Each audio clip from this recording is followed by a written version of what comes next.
आज हेउछि उत्कल दिवस। प्रतिटी ओडियांक पई गर्व एवं गौरवर विषय।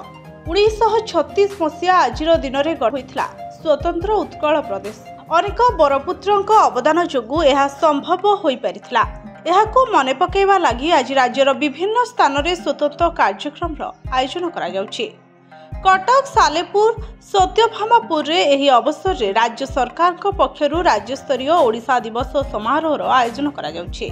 19विंश शताब्दी रे पश्चात शिक्षा और छापाखानार प्रसार फल ओडिया भाषा और संस्कृति विपन्न हो पड़थिला। ओडिशा को बंग प्रदेश रे सामिल करिवार चक्रांत होइथिला। तेलुगु माने मध्य दक्षिण ओडिशा रे आधिपत्य विस्तार पई उद्यम करथिले।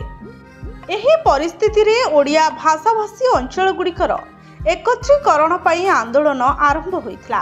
एथिपई 1903 रे उत्कल सम्मेलन गठित होइथिला।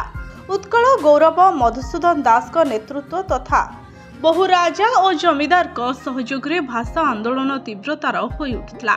ओडिशार गठन रे उत्कलमणि गोपबंधु दास, व्यासकवि फकीरमोहन सेनापति, महाराजा श्री रामचंद्र भंजदेव, पंडित नीलकंठ दास, कविवर राधानाथ राय, महाराजा कृष्णचंद्र गजपति देव, स्वभाव कवि गंगाधर मेहर प्रमुखों अवदान अविस्मरणीय रही। प्राय 500 वर्ष सीमाहीन, जातिहीन और भाषाहीन अवस्था रहिबा परे 1936 एप्रिल 1 ओडिशा एकाठी होइथिला।